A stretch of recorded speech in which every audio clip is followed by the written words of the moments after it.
Alright, what up, boys? It's Undead. Who's this fella? And this morning we're looking at Freehold. Gonna walk through all the dumb shit Outlaw Rogue does to make this dungeon a yoke. The first part, it actually doesn't do very much at all. So all the trash before Sky Captain, pretty much if you're a class that doesn't have a poison dispel for the infected wound, or I guess disease dispel?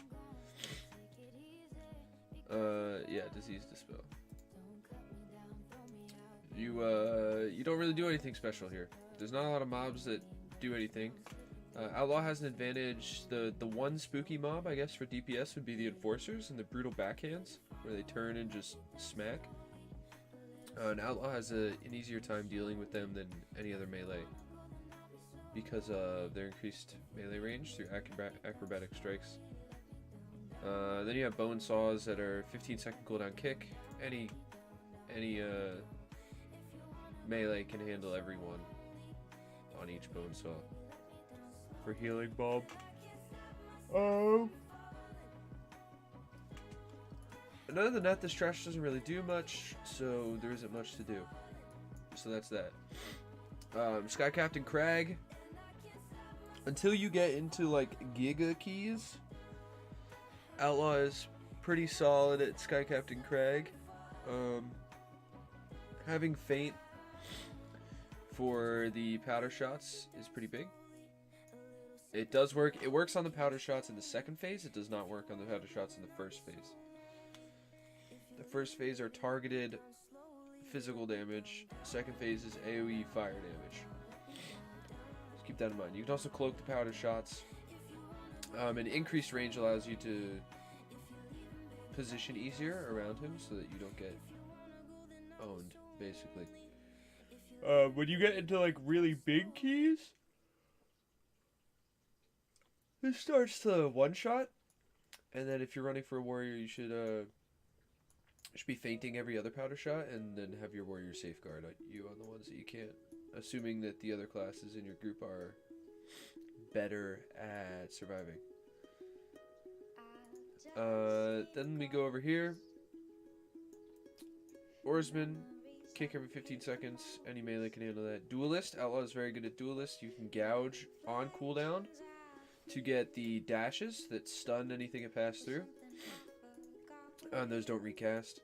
Swabbies, there's not really anything for you to do on those.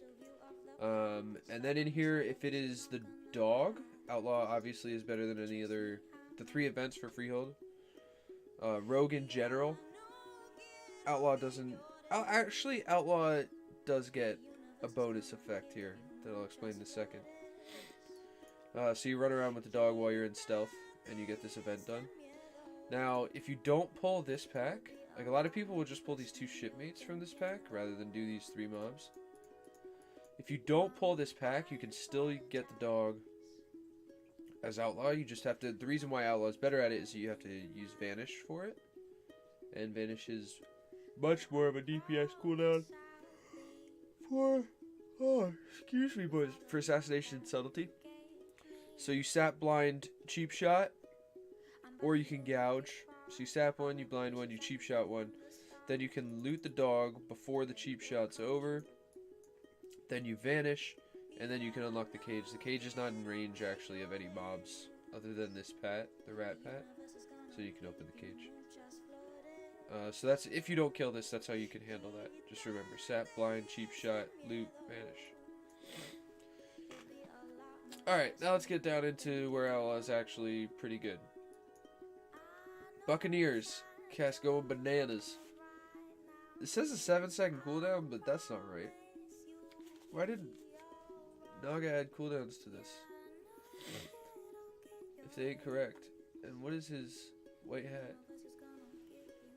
It's a 15-second cooldown.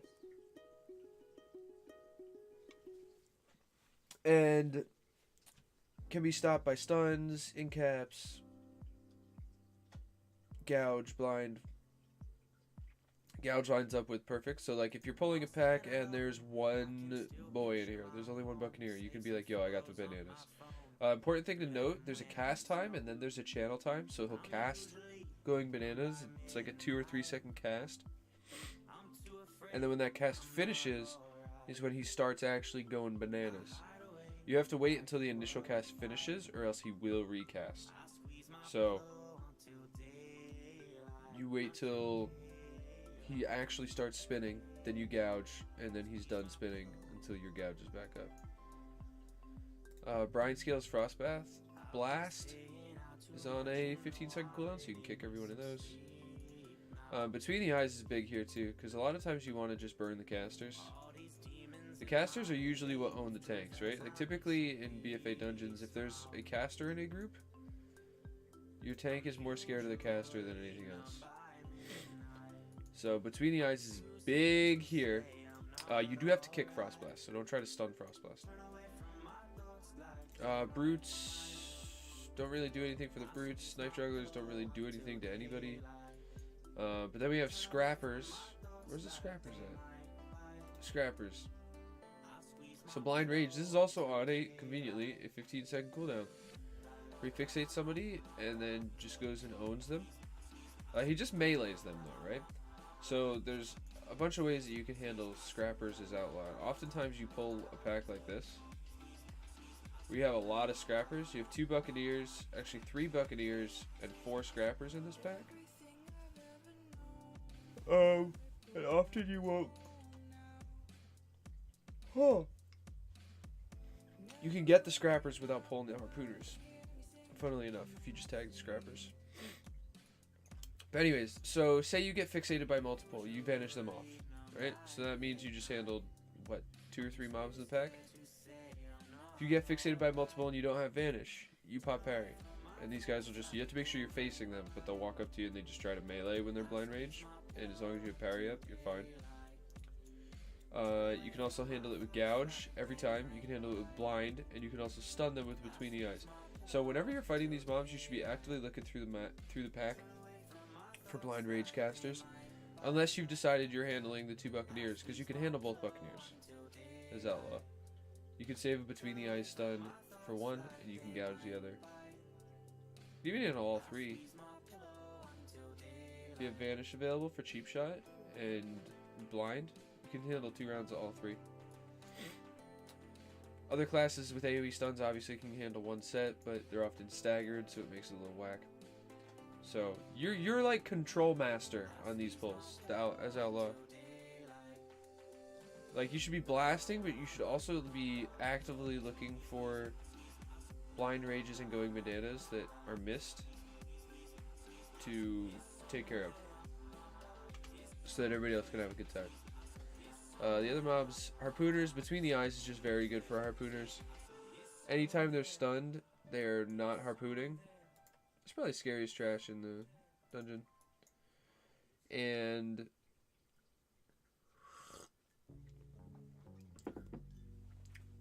Prey on the Weak helps them to die faster. Knuckle Duster is just a kick. The range on this is so low that like this doesn't even matter. Shattering Bellows, like the wackest shit. Then we look at the bosses. It's not Eudora this week? Wow, that's hype, dude. What a Tuesday, man. I can't wait to push keys this week. So with Raoul and Jolly, there's not really anything special Outlaw does, other than Outlaw's 2-target cleave is like close to the strongest in the game.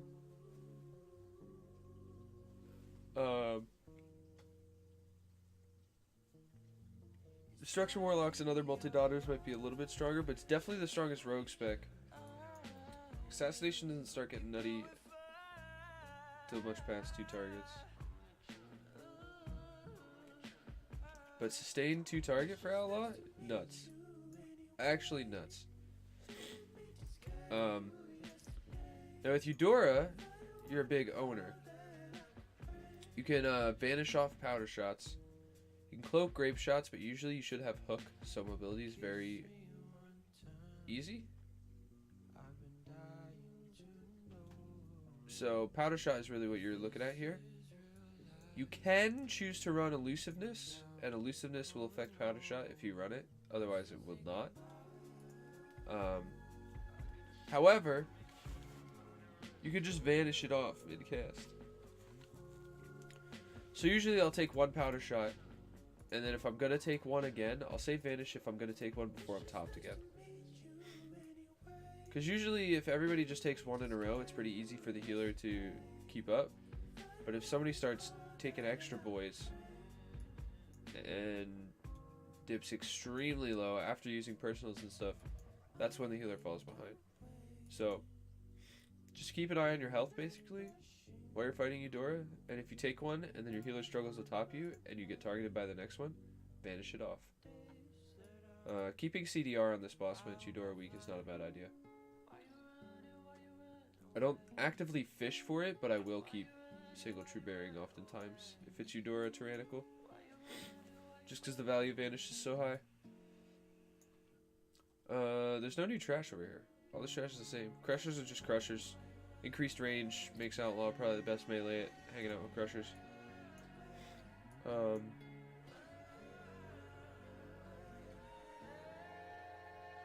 Yeah, there's no new trash.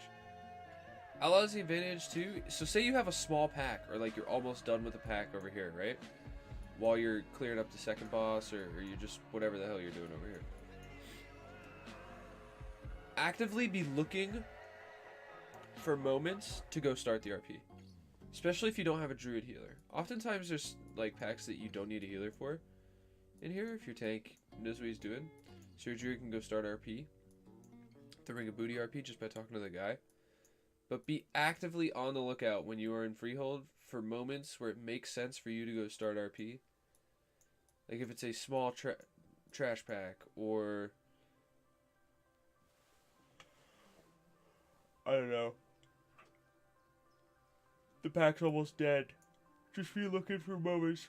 But do keep in mind that if, like, because oftentimes I'll be in combat, I'll vanish to get the stealth so I can go over here. Even if you're over here in the Ring of Booty and you're not over fighting, if reaping spawns over here, you will get put in combat until reaping ends. Meaning you won't be able to re-stealth, because talking to this guy pulls you out of stealth when you talk to the boy. Start the RP. So make sure that reaping's not going to spawn during the moment that you need the re-stealth if you don't have vanish available. If you have vanish available, it's whatever. But just keep that in mind when you're going over to do this. Turtle, nothing in particular. But Trothak, obviously, Outlaw is the best melee in the game at this boss. 1, insane mobility for his charges, and 2, Shark Tornado. You can, you have 100% uptime on the boss. Acrobatic Strikes allows you to hit the boss during Shark Tornado. No other melee can do that.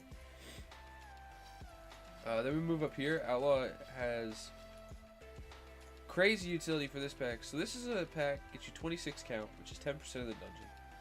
It takes 10 seconds, and all you have to do is CC shit. So you need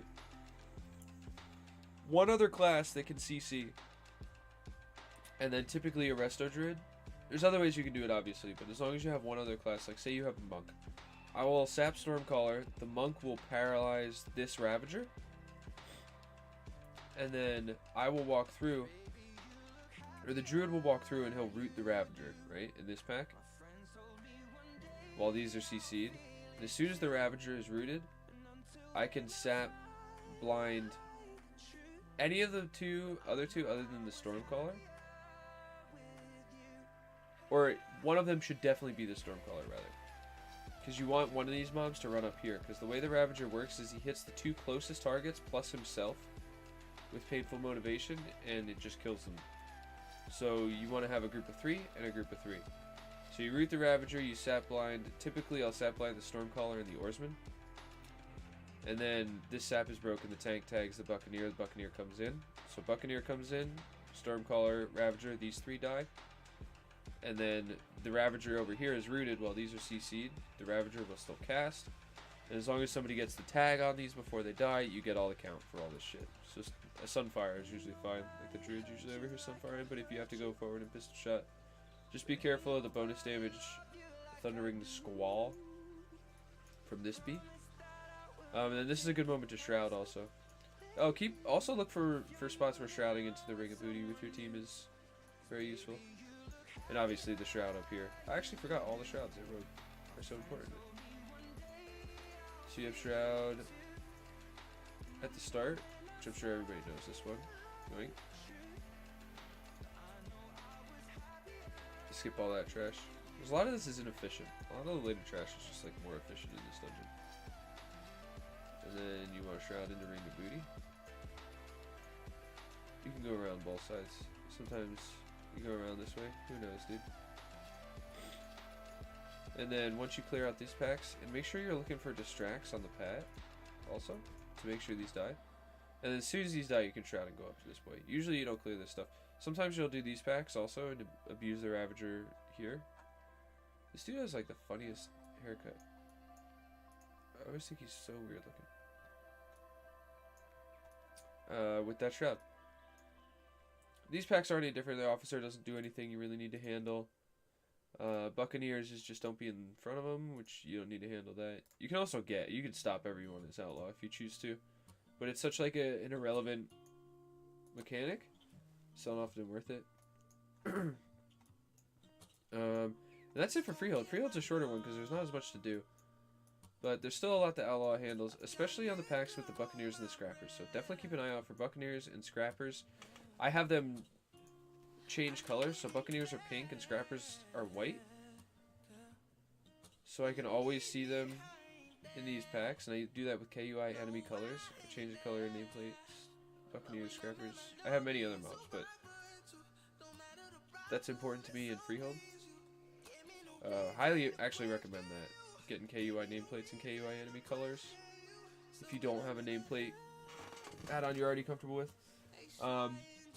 So thanks for watching, guys. Check me out. We'll be streaming a lot of keys this week. It's a good push week on twitch.tv/undeadtv. And then I'm going to get some actual like in-game content from pushing this week to put in these videos going forward. So baby steps, but we're learning, man. And let me know what you think in the comments, alright? Peace out, boys.